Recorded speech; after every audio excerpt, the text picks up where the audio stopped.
Dixie told you. Yeah.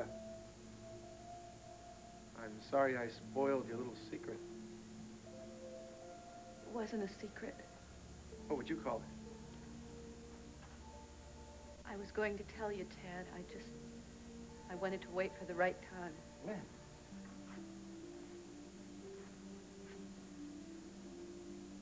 When was the time going to be so right? I didn't know. In California, you showed me a picture of our son and my mother. When I was asking you questions about that little boy, didn't it strike you that the time was right? I just thought that there were so many things that you were dealing with that... That I'd what? That I would freak out? I would lose it because I found out that I had a little boy? When you and I first saw each other again, you were burying Nola. And then you found out that she wasn't your mother. You didn't remember very much. Basically, I was a stranger to you at that point.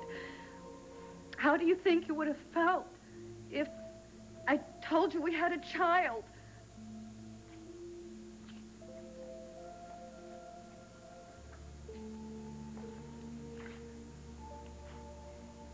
I don't know.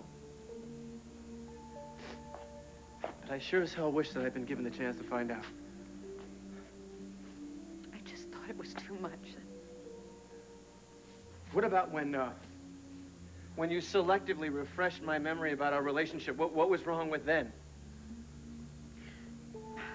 Because then we couldn't find Dixie, and you ran away to New York to find her. I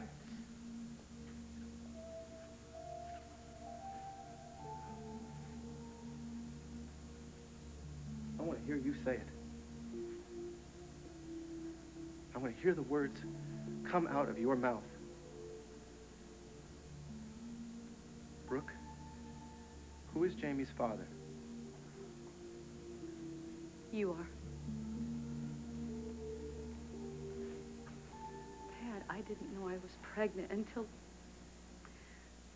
you thought that you were dead. I know. Dixie told me all about it.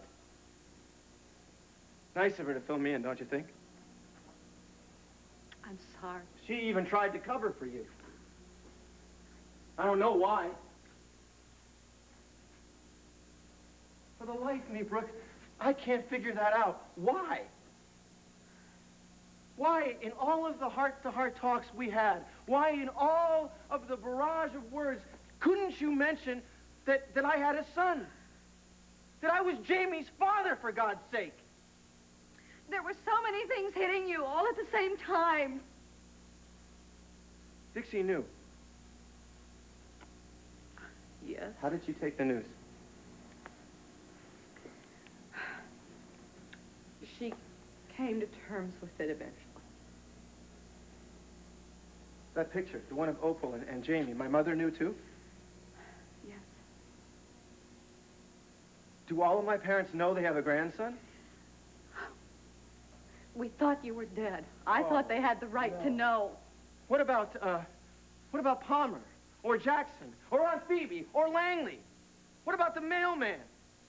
Tell me if I'm leaving anybody out. I mean, does the whole town know? What can I say, Ted? You weren't here. It took me a long time to tell your family. I didn't even tell them till Jamie was born. When were you going to tell me? When our son graduated from college? No. What I can't believe, what I just can't believe is that nobody said a word to me. Not once. What the hell did you do? Did you swear the entire town to secrecy? Must have taken a lot of legwork, Brooke, or did you simply take out a full-page ad in your magazine? Please. You have to understand. These last 2 years, it's been only Jamie and I. What's that supposed to mean? Huh? What, are you bothered that I'm the father? You think that I'm going to warp our son in some way? No. No, tell me the truth, Brooke. I can take it. Believe me, don't try to spare my feelings because they're already shot to hell. You're sorry it happened, aren't you? That's the real story. No, I'm not sorry. Well, I am. Right now, I'm sorry I ever laid eyes on you.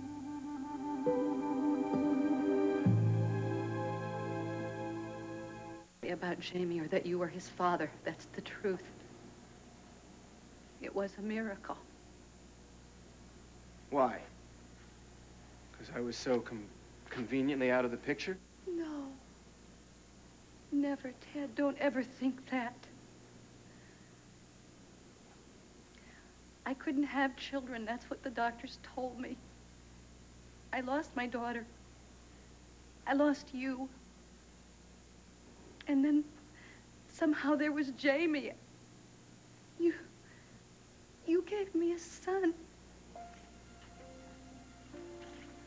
hell of a going away present.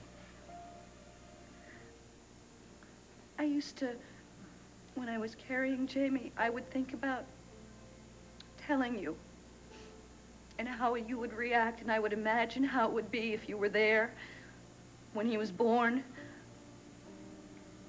I don't understand. You used to fantasize about telling me when I wasn't around, but now that I'm here, you couldn't mention one word? Is it me, Brooke? Is there something so wrong with me? Was Tad Martin such a loser? Is it that I just don't measure up? Is that it? No, it wasn't. It wasn't.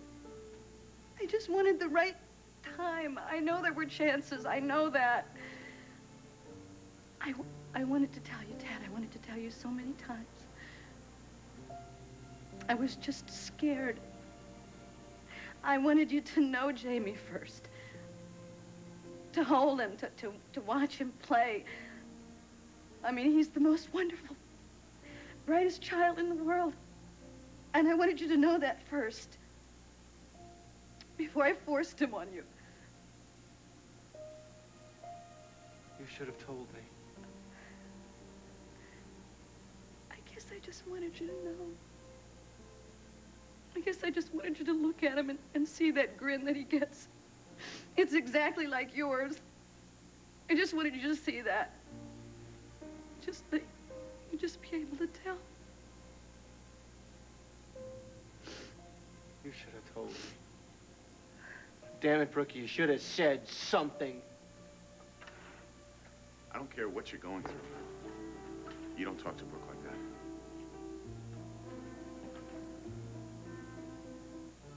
Wait a minute. Wait a minute. Now that I think about it, it makes sense. We return now to... It was almost on. He was there, and you acted like nothing was going on. Because nothing was. Edmund and I were up late talking. About what? Other ways to keep me out of Jamie's life? Well, I'm sorry to burst your bubble, Brooke, but this is my only boy. Unless, of course, there's something else you forgot to mention. Unless I've got an entire brood running around Pine Valley somewhere. Would you give her a break? Why? Why should I? I can't take anything for granted anymore. What if there's some crucial part of my life that you two would put on a list of taboo subjects that you made up? Huh? A wife, 2 wives, another mother. You know everything now. What were you going to tell my son? That Edmund was his father? I guess it's understandable, right? I mean, who would want to burden a small child with the fact that his father was such a loser? All right, that's it. Well, That's enough. News for you, Edmund. There's no way in hell I am walking away from a boy that I brought into this world. Maybe that's something the old Tad would have done, but not this one. Yeah, well, the new Tad is acting like a jerk. Oh, well, forgive me. How rational do you think you would be if somebody tried to take away your boy? Do you have any idea what Brooke has been through? Do you? Her life has been wrenched inside out. But always, her primary concern was you. You could have fooled me. Yeah, well, that's because you're an idiot. Now, she had so much bad news to tell you. She had to weigh it step by step. Will this hurt him? How much? Can he handle this shock? Now, you might have had a mixed-up life for the last 2 years, but I'll tell you, nothing compared to what Brooke went through. Edmund, please No, don't. no, no. He's got to hear this. He's got to hear this. While you are out west, you're in California, you're lapping up the sunshine, you're drinking Chardonnay, you're figuring out new ways to spend your fortune. And of course, you had Nola with you. Edmund, don't you say one word against Nola. No, I liked Nola. I liked your mom, okay? She was great. I saw her in action. I also know that she did everything in her power to give you everything you ever wanted. Why not? She thought I was her son. I think that's bull, and you know it.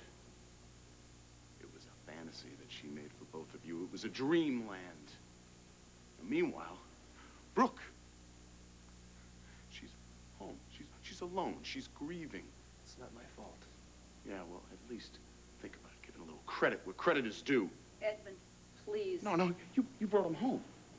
You brought him home to his family and his friends, and you put his life together without giving him brain damage. Hell, you even raised Jamie for him. Don't you think that deserves at least a little thank you? Maybe even a little courtesy.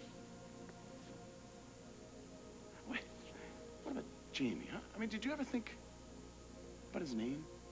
Where that comes from? Do you remember your middle name, huh? Thaddeus James.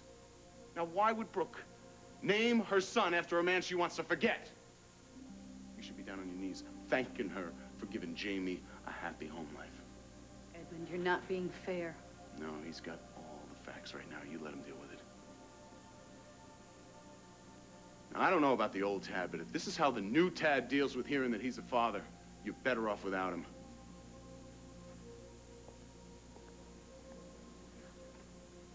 Tad. Well, you know how... Well, I don't know what it's going to take to get it through my head that you don't need a bodyguard. Forget it. Oh, yeah. Well, Tad was making you cry, and I just went on automatic pilot. It wasn't possible to make things any worse than they already were. Well, you know, he was acting like you had done something wrong, and you didn't do anything. You know that, right? I should have told him. You were planning on it. Everybody kept asking me when I was finally going to say something. Even you asked me. It's not your fault. I was so concerned that it would happen, and it wouldn't happen at the wrong time. How could I let him find out that he was a father from somebody else? Because you were trying to protect him. And instead, I ended up making it worse. I mean, I saw how he looked at me. And I don't blame him. Look, you want to blame somebody? You want to blame me, okay? If I hadn't barged in there, you guys would have probably worked it out. No, really. You were looking out for his interests, and he wouldn't have jumped to that stupid conclusion about you and me trying to take Jamie, right? He didn't mean that. This is worse than I could possibly have imagined. What was I waiting for? Look, Tad is mad at the world, not you, okay? I mean, he lost his mom, he lost 2 years of his life, and he probably lost Dixie, but, so he feels gypped, okay? Fine. But it's nobody's fault. Now, he'll calm down a little while later, he'll come back, and you guys, when I'm not here to mess things up, you'll work it out. I wish life could be that simple. Hey, you know what's simple? Come here. You know what's simple? Jamie's smile, that's simple. When he gets close to that kid, he's just gonna melt. He was so angry. No, I certainly didn't help anything. Listen, why don't I go apologize to him, okay?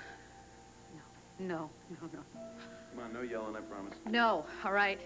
Tad needs time. It's a lot to absorb. I thought I was ready for this. You want to skip dinner? Rain check? Absolutely. Listen, I'm gonna go say goodnight to Fiona.